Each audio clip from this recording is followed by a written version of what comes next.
Advertencia. Antes de comenzar, nos gustaría que supieras que este episodio contiene descripciones gráficas de violencia sexual infantil. Por favor, cuida de ti y los tuyos mientras escuchas. Este es un buen momento para asumir que esta no es tu historia. Y más difícil aún, debes asumir que este no es tu dolor, a pesar de que esta historia te dolerá. Esta historia tiene protagonistas. No los conoces, tú no sabías, pero tienes que saberlo. Esta, que no es tu historia, pero de la que ya formas parte, podría ser la historia de cómo comenzó tu indignación.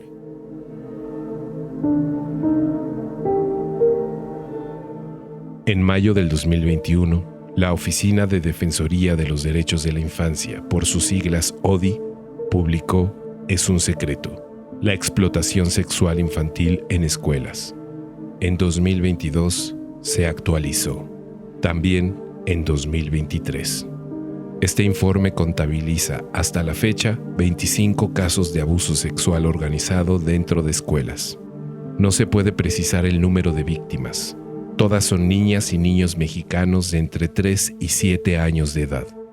Cada uno de los casos cumple con alguno de los siguientes criterios, o con todos. Se agrede a víctimas en grupo. Hay múltiples adultos presentes durante el abuso. Actos de encubrimiento de personal escolar. Hay adultos que facilitan el abuso de las y los niños. Existen prácticas ritualistas y grotescas.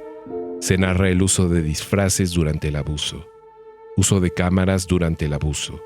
Existen indicios de sedación. En 2021 se presentaron 18 casos. En 2022 se presentaron 21 casos. En 2023 se presentaron 25 casos. Debemos esperar una nueva actualización en 2024, seguramente. Y seguramente los números habrán aumentado. Las autoridades competentes han demostrado ser incompetentes. Podemos hablar de complicidades, de teorías, de pesadillas hechas realidad. Pero no podemos comprobar nada, pues las instancias responsables se declaran incapaces de investigar a fondo, o simplemente no quieren hacerlo. No podemos asegurar nada, solamente una cosa. Algo está pasando en las escuelas de México, y está profundamente mal.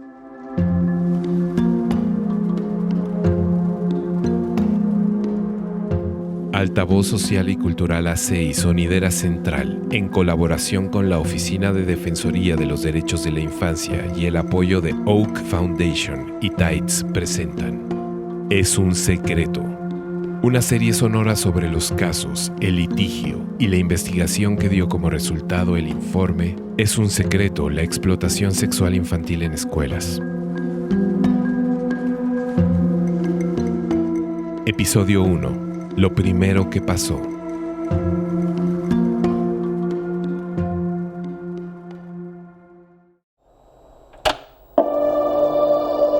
Hace 5 días, padres de familia del Jardín de Niño Andrés La Ostoy PGR Rodríguez informó que se dictó sentencia contra 6 empleados de la SEP que abusaron sexualmente a 25 niños de un kinder en Iztapalapa. La Oficina de Defensoría de los Derechos de la Infancia presentó el informe Es un secreto: la explotación sexual infantil en las escuelas, en donde se desconoce si los profesores e involucrados fueron sentenciados o están libres dando clases.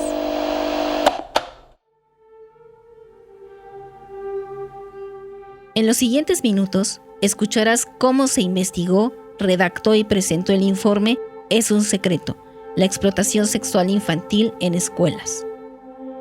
Escucharás a las y los abogados, a las investigadoras, a las familias y a especialistas.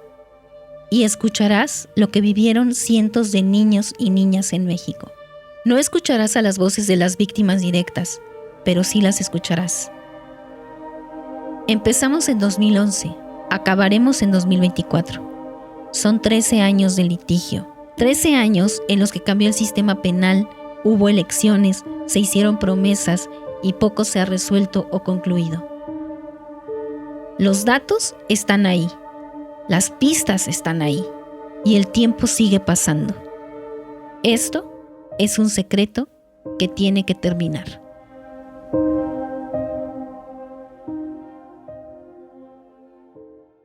Del informe. En 2011, la entonces Procuraduría General de la República contactó a la ODI para solicitar nuestro apoyo en la atención a un número grande de víctimas de entre 3 y 5 años de edad. Aparentemente, habían recibido una oleada de denuncias de abuso sexual en contra de niños y niñas en una escuela preescolar pública en la entonces delegación Iztapalapa. Ante la primera denuncia expuesta por una familia, otras madres y padres indagaron directamente con sus hijos e hijas. La primera denuncia destapó una situación difícil de creer. Más de 30 niños y niñas decían haber sufrido abuso sexual en la misma escuela.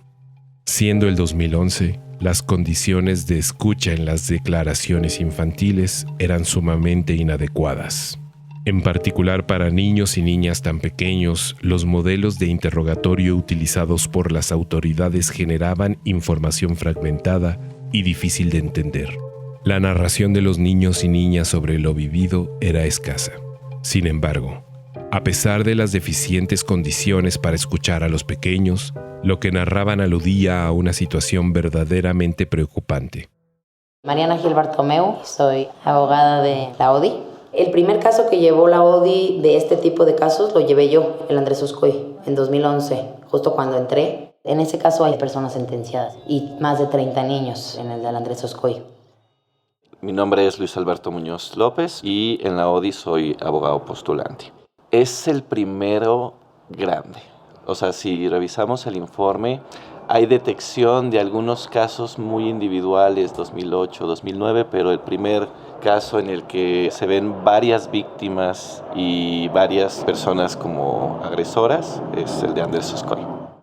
Ahí empieza un poco la vida o el camino de la ODI de tratar de ver o tratar de entender qué estaba pasando. Desde ese caso pues, que nos llamaba la atención, fue un caso muy largo.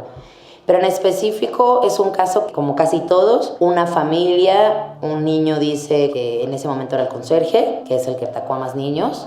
Un niño refiere a su mamá que algo le hizo este señor, y entonces ella va a la escuela y lo que hace la SEP es decir, no se preocupe, lo vamos a cambiar de escuela, vamos a sacar a ese señor, vamos a darles la primaria que quiera. O sea, tratan siempre de evitar que las familias lo digan. Entonces esa familia como que dice, no, yo le tengo que decir por lo menos a los que estaban en el grupo de mi hijo, porque además mi hijo menciona a otros niños que estaba con tal y tal y tal, y entonces la mamá empieza a hablar con otras mamás de su grupo y ya bueno, como en 10 horas se vuelve el merequetengue y llega en ese momento FEBIMTRAT y llegan como 90 niños y niñas de esa escuela a denunciar. Es la Fiscalía Especializada en Trata de Personas y Violencias contra la Mujer.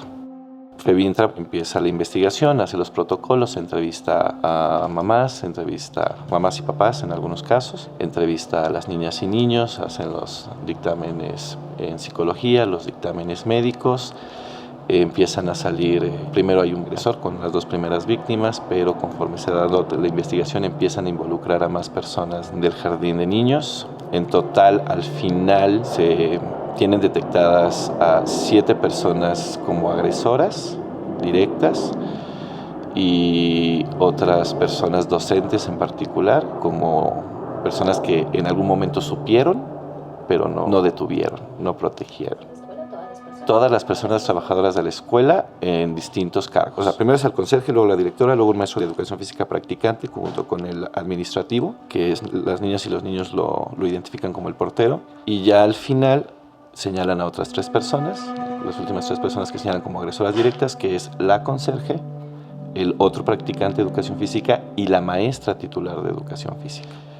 Para este momento estamos hablando que ya son más de 30 niños y niñas entre 4 y 6 años que están siendo identificadas como víctimas.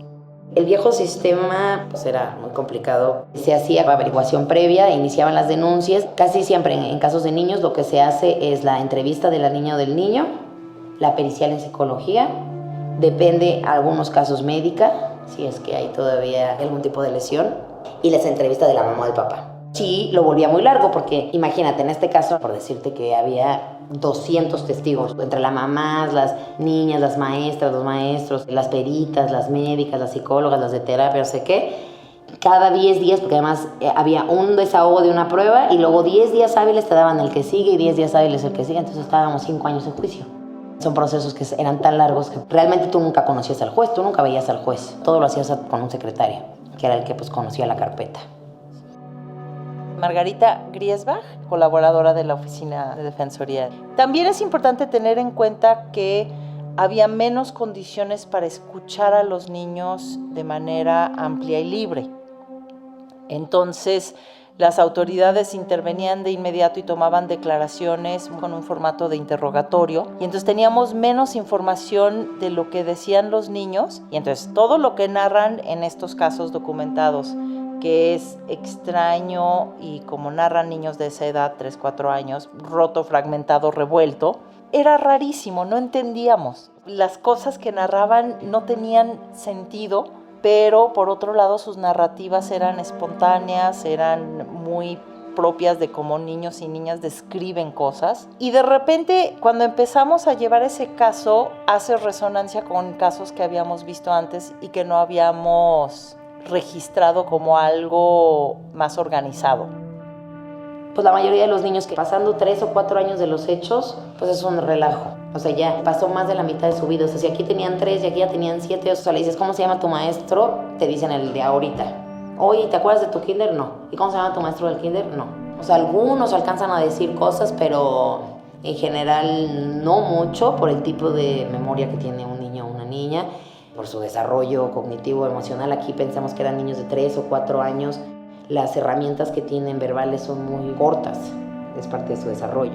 Son casos muy complicados justamente por eso, porque los niños y niñas al ser muy pequeños, aunque declaren luego, no dicen toda la información que a lo mejor tú esperarías que dé un adulto que fue víctima de un delito. Porque no lo vieron, porque creen que no es importante, porque son egocéntricos y concretos, porque es bajo su propia experiencia. Por ejemplo, te puedo decir millones de ejemplos de cómo un niño no dice que le pusieron semen en la boca. Te va a decir como Yakult, como gelatina, como Resistol, porque todo lo narran a través de la experiencia. Si yo nada más he visto algo que se parece que es el yogur, yo no sé cómo se llama eso. Los niños hablan de lo que es subjetivamente significativo para ellos. Entonces los niños te describen lo que sintieron, lo que vieron, que les es importante, lo que les llama la atención o les lastima.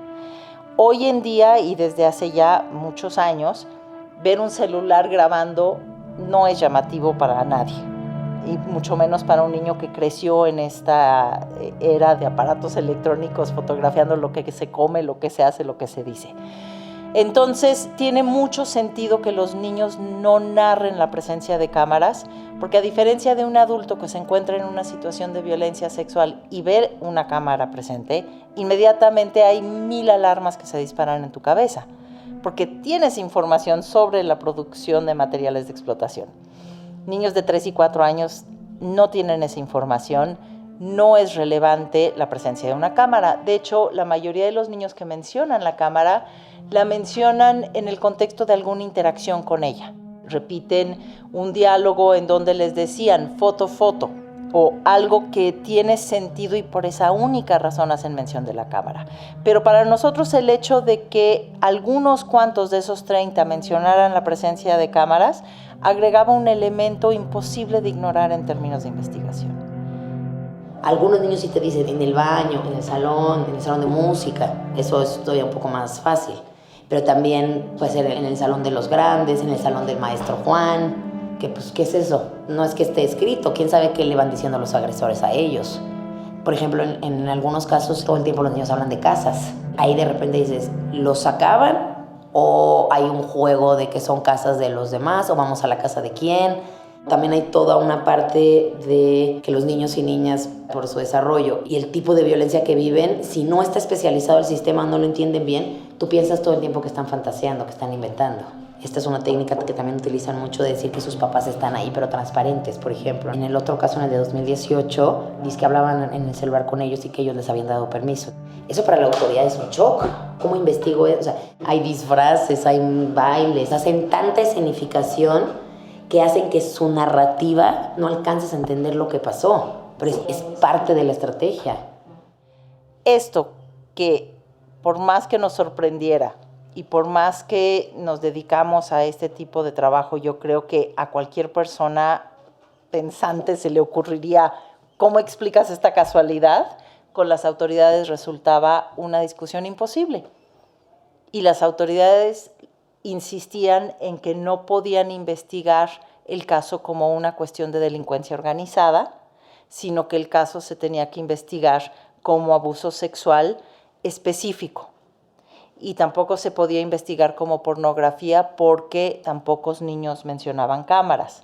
O sea, es una cultura de incompetencia y fragmentación en la investigación criminal que predomina hasta la fecha, y estoy hablando en este caso particular, el primer caso que nos llegó, autoridades bien intencionadas y con muchas ganas de ayudar, genuinas, pero con una obnubilación tenaz de formalismo, de estrechez en la forma de ver su trabajo y la realidad con la que interactúan, terrible, que nos cuesta a la sociedad mexicana muy, muy caro la fragmentación en la investigación criminal del país. Este caso de la escuela Andrés Oscoy se denunció desde el año 2000. Las investigaciones en torno al caso indicaron la responsabilidad de 7 personas en este delito, incluida las 4 la personas del kinder. aprovecharon la confianza y la relación con los menores para agredirlos sexualmente. Al parecer fueron 30 niños los que sufrieron abuso sexual.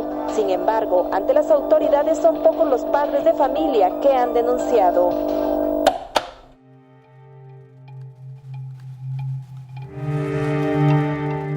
Del informe. De las testimoniales de 19 niños y niñas de entre 3 y 5 años, se detecta que nombran a 10 personas como agresores directos. Resulta sumamente difícil entender cómo las agresiones sexuales son perpetradas por tantas personas dentro de la escuela. Aquellos nombrados como agresores incluyen desde la directora del plantel a personal de intendencia, e incluso al hijo adolescente de uno de los maestros.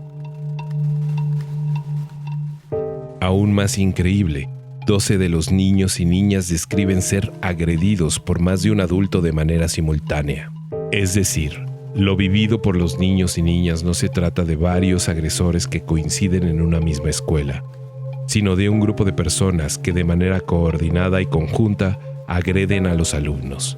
Evidentemente, esta situación genera preguntas importantes sobre cómo llegaron a laborar en una misma escuela este grupo numeroso de agresores. ¿Cómo son asignados a los puestos públicos en los que laboran? ¿Cómo se explica la coincidencia de tantos agresores en una misma escuela? ¿Y cómo se explica su actuación conjunta y coordinada? En el viejo sistema casi que mientras llevabas el juicio seguías aportando pruebas y seguíamos en las audiencias, entonces eran muy, muy largas. O sea, yo recuerdo, por ejemplo, una audiencia en donde fueron 14 mamás y estuvimos yo creo que de 9 de la mañana a 4 de la mañana, una tras otra, y además eran 7 procesados. Entonces cada defensor hacía preguntas por los que ellos defendían. Los defensores fueron cambiando, pero en general casi todos tenían un solo abogado. Luego hubo unos que se cambiaron y al final un abogado creo que llevaba 3. Pero entonces una sola mamá era entrevistada pues por nosotros, por el Ministerio Público y luego por 6 abogados. Y además era todo por escrito, todo lo iban transcribiendo. O sea, si ustedes ven eso, se mueren. Y luego ya al final las imprimían. Entonces teníamos que leer todo. Porque luego pues una coma, un sí, no, yo no dije esto, no, así no fue, y nos peleábamos. Los 6 abogados, nosotros, todos, porque pues cómo había sido la pregunta. A ver, señora, ¿qué contestó aquí? No, ya la está perfeccionando, porque era así muy arcaico cómo se transcribía. Y sí, pues se imaginarán un acento, una coma, y entonces pues ya, las imprimían, cambiábamos, y otra vez las imprimían, y entonces ahora todos teníamos que firmar, cada hoja. Entonces, sí, las diligencias que a lo mejor tardaban 1 hora en sí en ser la diligencia, estábamos 7 horas en el reclusorio. Y luego pues si no llegaba uno, no llegaba el otro, se suspendían. Había veces que los imputados no llegaban por el traslado, porque estaban en diferentes reclusorios.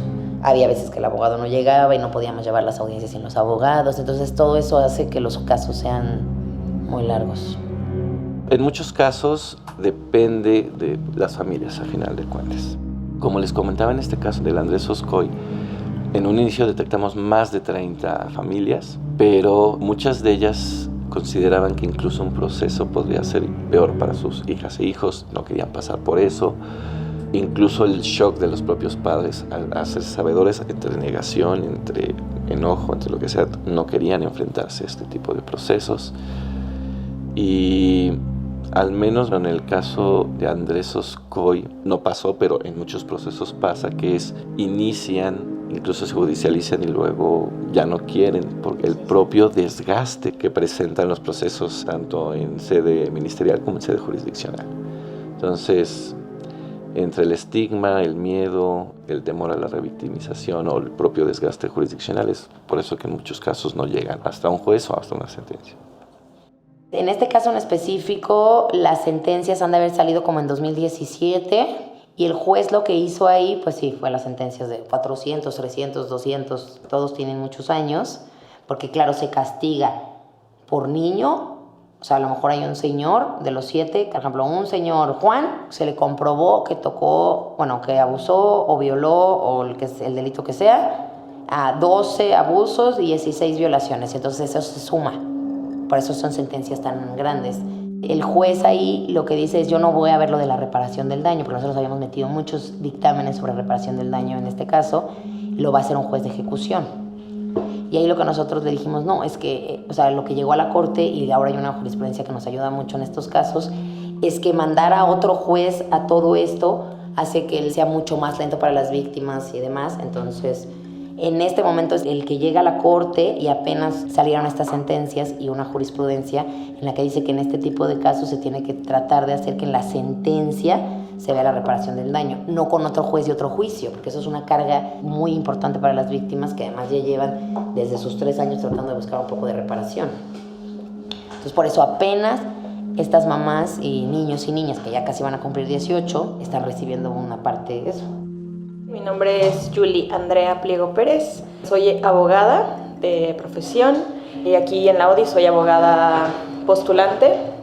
Cuando se trata de delitos cometidos por servidores públicos, los códigos penales establecen que son responsables de la reparación del daño tanto la persona que cometió el delito como el Estado. Entonces, en el caso del Andrés Oscoy, los sentenciados eran servidores públicos de la Federación y por lo tanto quien debía responder por esa reparación del daño de forma solidaria, es decir, que cualquiera de los dos pagara, era el Estado. Y ahí se determinó llamar a la SEP como un ente representante del Estado para hacer esta reparación del daño. Nada más que el Andrés Oscoy sucede en un sistema penal distinto, que es el viejo sistema, el sistema escrito. Por ejemplo, el Marcelino sucede en el procedimiento acusatorio, que en el acusatorio ya es con un juez de ejecución. Y en el Andrés Oscoy hubo que hacer un incidente de responsable solidario de la reparación del daño.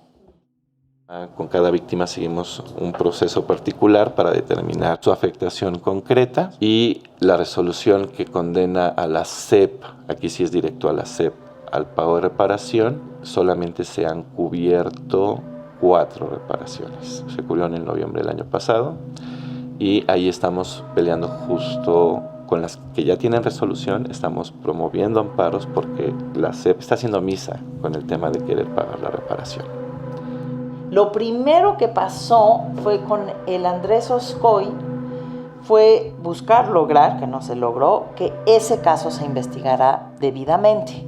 Lo primero que tratamos era que se investigaran los antecedentes de qué explicaba la coincidencia de estos 7 agresores en una misma escuela. Se pidieron los expedientes laborales. Cada uno de estas microacciones en una investigación implican meses de pelear con el Ministerio Público. El Andrés Oscoy era viejo sistema, entonces no tenías juez de control, pero son meses de batallar para que suceda algo tan simple como pedir los expedientes laborales, buscando explicar por qué hay 7 agresores actuando conjuntamente en una misma escuela. No puede ser una casualidad. El punto de partida de la investigación es tratar cada acción específica como un hecho aislado. Entonces, lo que pasó con tal maestro en contra de tal niño en el baño, tal día. Lo que pasó con tal otro maestro y tal niño en este otro lugar. Y entonces, de hecho, la sentencia queda como una recopilación de abusos individuales, independientes uno de los otros. Evidentemente, esto no explica lo que estaba pasando en esa escuela. Entonces, la primera gran batalla era simplemente mover la mirada de la Fiscalía, entonces Procuraduría, de esa visión fragmentada, de a ver cuántos abusos sexuales individuales podemos juntar en una misma causa penal, a buscar que se investigue con una mirada más integral qué es lo que está pasando. Las investigaciones en torno al caso indicaron la responsabilidad de 7 personas en este delito, incluida de familia. La delegación dará orientación legal y atención médica para las víctimas. Sin embargo, el reclamo es que intervenga la Secretaría de Educación Pública. En un comunicado, la Procuraduría señaló que el resto de los sentenciados con penas de entre 60 y 80 años prestaban su servicio social en el plantel. Del informe. Mayor preocupación surge al observar que los niños y niñas describen una situación en la que los delitos son cometidos de manera visible y masiva dentro del plantel escolar. 11 de los niños y niñas mencionan a otros compañeros y compañeras presentes durante la agresión y describen abusos cometidos en contra de grupos de alumnos. Narran que las agresiones toman lugar en por lo menos 5 lugares distintos de la escuela. La mayoría de los niños y niñas refieren que fueron agredidos en un baño. Sin embargo, otros mencionan la oficina de la dirección y un cuarto de drenaje. De manera difícil de comprender, algunos niños y niñas describen agresiones que toman lugar en espacios abiertos y visibles, como el patio o un salón. Entonces fue un caso como que muy paradigmático, también para la Ciudad de México. A partir de ese caso, por ejemplo, se crea Guamasi, que es la Unidad de Atención al Maltrato Infantil en Escuelas. Se mueven muchas cosas en ese caso, tanto en la SEP como en las fiscalías. Ahí empieza un poco la vida o el camino de la ODI de tratar de entender qué estaba pasando. Desde ese caso, pues, que nos llamaba la atención y que peleábamos mucho con la fiscalía que se investigara por qué estaban estas 7 personas en esa escuela. Y así empezamos. Seguimos llevando los casos, siempre como en comunicación, y cada 15 días nos reunimos todas las áreas como para ver, pues a una mamá le pasó esto, el niño tiene esto, en el jurídico se está moviendo esto, ya van a participar, entonces como tratar de siempre estar en la misma para el caso, para dar todo el acompañamiento. No buscamos en la ODI que nos cuenten nada. Bueno, a las familias sí les preguntamos, pero el punto del acompañamiento que hace Samuel es más bien prepararlos para el proceso que está pasando. Tiene muchas técnicas, ¿no? Los 3 mundos, los superhéroes, como que todo lo que les pasó les redignifique, les sirva para que cuando vayan a hablar ante una autoridad lo vean no como algo revictimizante, sino algo que es como su derecho, ¿no? Yo quiero conocer al juez, que este juez sepa lo que me pasó y que lo que me pasó pare, ¿no? O tenga alguna consecuencia. Bueno, mi nombre es Samuel Acosta Galván, soy psicólogo encargado de dar acompañamiento a las niñas, niños y adolescentes de la Oficina de Defensoría de los Derechos de la Infancia, ACE. Sí, en el primer caso, o sea, yo recuerdo cuando entré a la organización, llevábamos muchos casos aislados, o sea, llevábamos casos donde pues, también de pronto estábamos mucho en los procesos familiares, donde pues por un lado estaba la denuncia penal y por otro el proceso familiar, y pues digamos que mi trabajo era más bien ese, o sea, como tener varios casos, que para ese entonces yo creo que llegué a tener como 9 también, 10, y les digo que era muy confuso porque a la vez que daba acompañamiento, a veces también les daba terapia a sus niños, y entonces pues yo la verdad es que cuando llega el primer caso de kinder, la verdad es que no pensé que, ¿cuántos años son? Ahorita tienen 18, 12 años después fuéramos a tener un panorama como el actual. Porque hay otros casos que hemos llevado en el que pensamos que hay otras participaciones, pero los niños, por ejemplo, refieren más a un agresor, ¿no? O otras personas como que los limpiaban, o les ayudaban, o los mandaban al salón. Pero en el Andrés Oscoy los 7 participaban activamente en los abusos. Entonces creo que ahí empieza mucho el qué está pasando, cómo es que llegaron estos 7 a esa escuela en específico, ¿no? O sea, muy, muy fuertes los casos contra ellos. Entonces, hace muchos años llevamos un caso de una escuela preescolar privada en donde la niña narraba también ser amarrada, disfraces, y introducía como elementos de fantasía que incluso nosotros interpretábamos como mecanismos de defensa. Y que ahora, viendo estos casos, como que de repente regresamos a esos casos y decimos, ¿será que eso también era algo como esto? Pero decía que todo esto tomó lugar en la escuela, en el salón, y nunca había estado en la escuela fuera del horario de clases. Y entonces, obviamente tú escuchas eso y no entiendes nada. Dices, no, ¿cómo es posible? Disfraces y amarrar a un niño a una silla en el salón de clases. Y la parte que de plano pensábamos que tenía que ser un mecanismo de defensa es que narraba que un día afuera de la escuela se escapó de los que la lastimaban y que se metió a un Sanborns.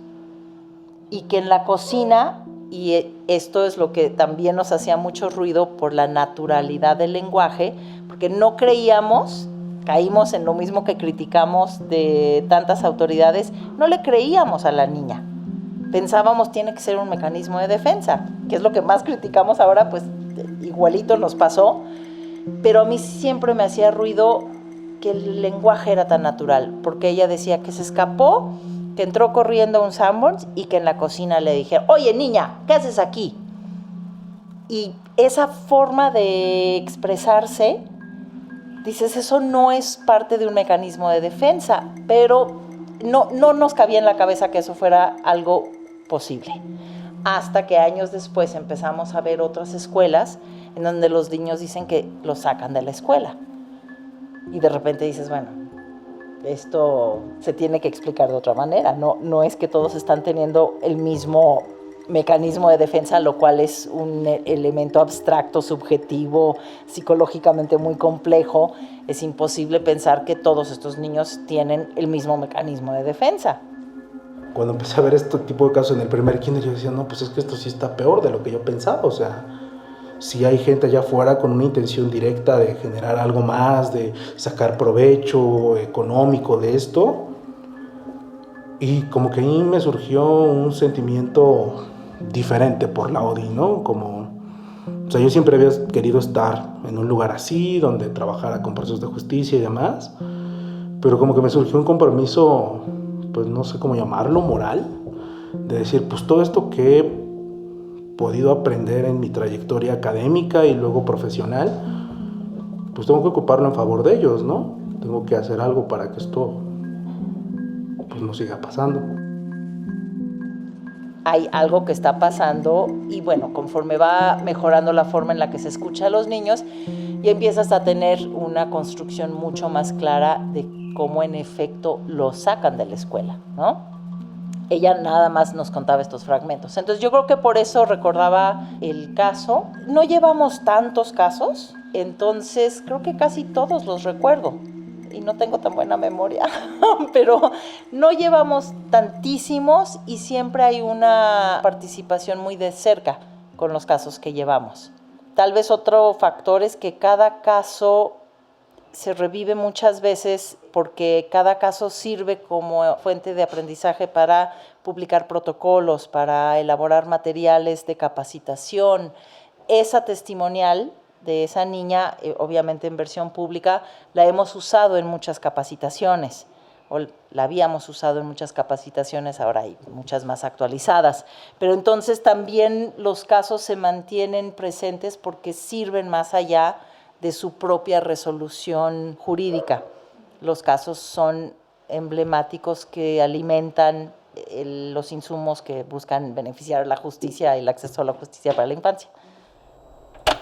Aunque el daño físico y psicológico es irreparable, los padres exigen el cierre del plantel y la insta a las destitución del autoridades personal federales a reparar el daño, capacitar al cuerpo docente para y las víctimas. administrativo. Sin embargo, el reclamo es que intervenga la Secretaría de Educación Pública y la Comisión Nacional de Derechos Humanos en este problema.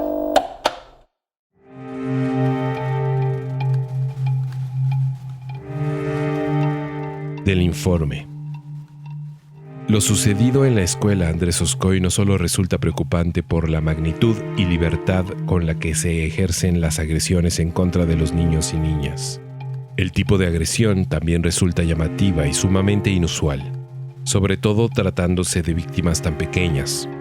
13 de los niños refieren tocamientos y actos de violación equiparada. 3 de ellos describen haber sufrido violación. 11 de los niños y niñas describen haber sido golpeados.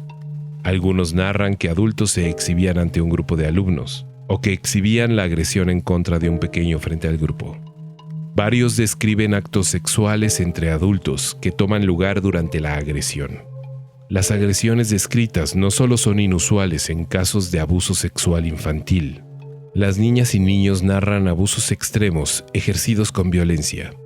Entre las narraciones de las víctimas, algunos refieren ser amarrados o amordazados, y una niña dice haber sangrado. Además de altos niveles de violencia, las víctimas refieren dinámicas y rituales grotescos. Varios niños refieren que el abuso tomaba lugar en el marco de juegos. De manera consistente, niños y niñas describen ser penetrados con jeringas con agua, con popotes o con papeles sucios incluso manchados con excremento. Estas dinámicas resultarían incluso difíciles de creer y podrían ser entendidas como errores de interpretación. Sin embargo, no puede obviarse la consistencia entre los dichos de diversos niños y niñas de entre 3 y 4 años de edad. Niños y niñas describen ser ahorcados u obligados a lastimar a otros compañeros y compañeras. 5 niños y niñas refieren ser grabados o fotografiados. Algunas referencias de los niños y niñas resultan tan extrañas que solo cobraron relevancia a la luz de casos que conocimos posteriormente. Una niña refiere que la lastimaban cuando se quedaba dormida, y otra niña dice ser sacada de la escuela y llevada a otro lugar en donde era violentada. La sedación y que las víctimas sean sacadas de la escuela son patrones que en otros casos se repetirán.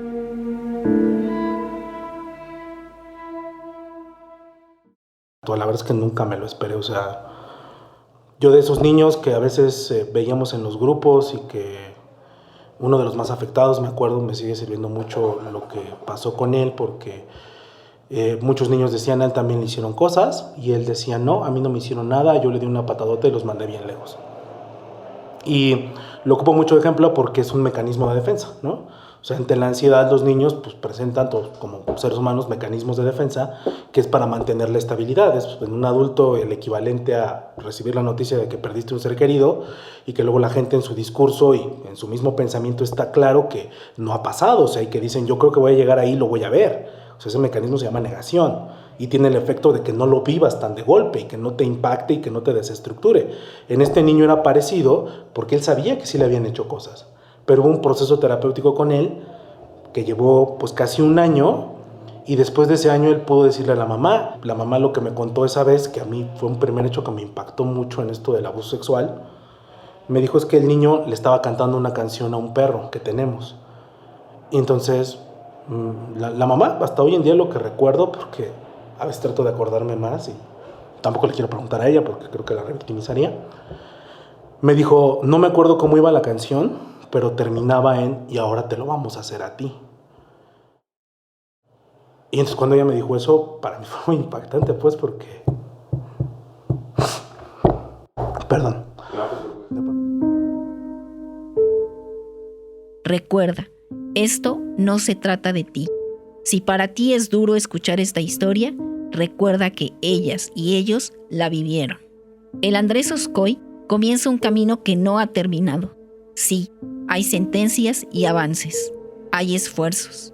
Gracias a este caso y el trabajo de la ODI, poco a poco, las autoridades mexicanas adaptan sus procesos para atender a las infancias. Pero no se ha hecho justicia. Esta historia aún no termina. El caso del Jardín de Niños Maestro Andrés Oscoy Rodríguez es el primero. El caso del Jardín de Niños Marcelino de Champañá, o Caso B, comienza en 2018.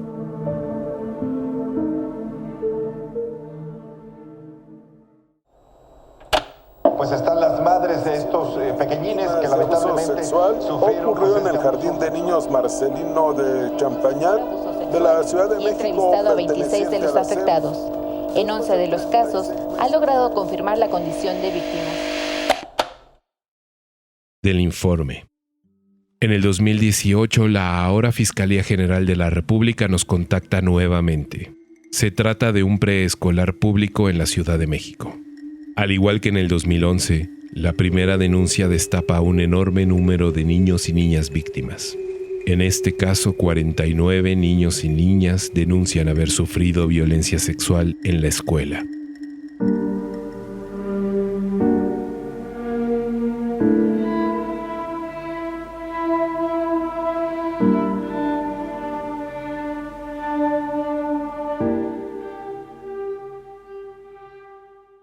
En el siguiente episodio. Para mí los casos automáticamente me llevaban a pensar esto cómo es posible que esté sucediendo. O sea, más allá de en esta escuela particular cómo vamos a litigar este caso. Por el tipo de abusos y la edad de los niños, las declaraciones y las participaciones son más confusas. Y eso es lo que a los fiscales luego los detiene mucho. Es que no dice dónde. No, o sea, mi maestra me tocó. Y no dice ni cuándo ni dónde, ni qué le tocó. Si tú eres un niño de 5 años y tienes que ir a hablar algo que pasó hace 4 años, pues ya es casi la mitad de tu vida, probablemente no te acuerdes. En el segundo kinder sí hablaban de eso, o sea, de que un niño sí dice que el maestro les daba dulces, que eran veneno. En todos los casos tratan de inhibir a la denuncia, tratan de encapsular, a las familias para que no denuncie, para que no se haga más grande. La niña describía que mientras era agredida había muchas personas a su alrededor. O sea, aunque es una imagen muy fuerte, y así, ¿cómo pruebo eso? No es como que ese era el lugar maldito en donde todos eran malos. Algo tiene que explicar cómo se construye esa acción organizada. O sea, si ya tengo 2 niños que me dicen, pues es que hay adultos con máscaras, pues yo digo, o sea, ya no nada más es uno, o sea, me puedes decir uno fantasea, pero 2... y luego 3 o 4 o 20, pues ya no, o sea, ya no es común. Participaron en este episodio Mariana Gil Bartomeu. De este tipo de casos lo llevé yo, el Andrés Oscoy, en 2011, justo cuando entré. Luis Alberto Muñoz López. En un inicio detectamos más de 30 familias, pero muchas de ellas consideraban... Margarita Griesbach-Guizar. Había menos condiciones para escuchar a los niños de manera amplia y libre. Julia Andrea Pliego Pérez. Los códigos penales establecen que son responsables de la reparación del daño tanto la persona que cometió el delito como el Estado. Y Samuel Acosta Galván. Ante la ansiedad, los niños pues, presentan como seres humanos mecanismos de defensa que es para mantener la estabilidad. En un adulto... Si este episodio te hizo recordar eventos dolorosos que habías olvidado, no estás solo. Comunícate al 55 89 91 92 62. Si al escuchar esto consideras que tus hijos o hijas pudieron haber sido víctimas de delitos de explotación sexual en escuelas, escribe a dispensariohjurídicas@gmail.com. Es un secreto es una serie sonora original producida por Sonidera Central y Altavoz Social y Cultural ACE, en colaboración con la Oficina de Defensoría de los Derechos de la Infancia y el apoyo de Oak Foundation y Tides. Asegúrate de seguirnos para escuchar los siguientes episodios. Tu recomendación y comentarios nos ayudan mucho. Gracias. Si deseas apoyar contenidos como este, te esperamos en www.patreon.com/todo-miedo. O si deseas hacer un donativo deducible de impuestos, escríbenos a altavoz.ace@gmail.com. Este episodio fue realizado gracias a la invaluable solidaridad de Oak Foundation y Tides. Producción: Benjamín E. Morales, Gabriela Astorga y Sebastián Morales. Producción asociada: Martí Gil. Preproducción: Mónica Moreno. Producción ejecutiva: Adrián Borlango, Vuelo de Grulla, Margarita Moreno, Daba para Más, Edreb, Marcovian, Manuel Gilantón, Cecilia Pérez y Elena CDMX. Guión original: Benjamín E. Morales y Gabriela Astorga. Asistencia de guión: Ricardo Suaste. Diseño sonoro: Jorge Mendoza.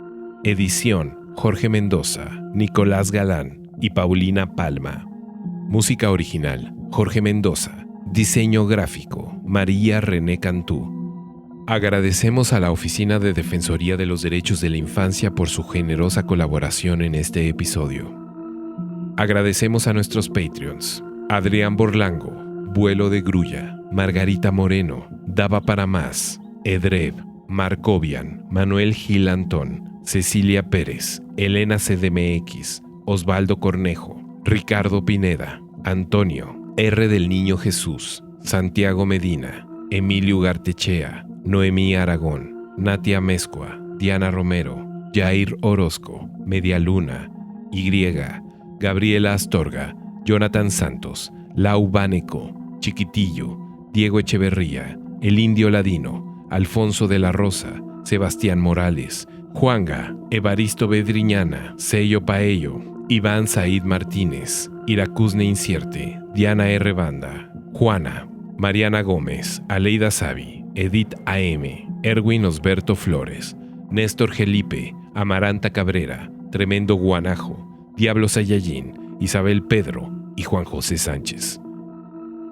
En este episodio se utilizó el siguiente material de archivo: exigen cierre de plantel, conserje acusado de violación, de Meganoticias MX, 20 de junio 2011. Detectan casos de abuso sexual infantil en escuelas de 7 estados, de Excelsior, 2 de junio 2021.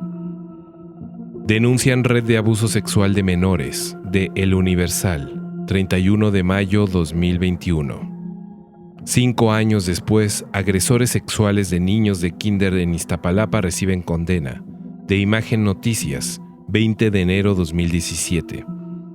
Numeral Infancia sin Violencia, Abuso Sexual, de Redim Video, 24 de enero 2013.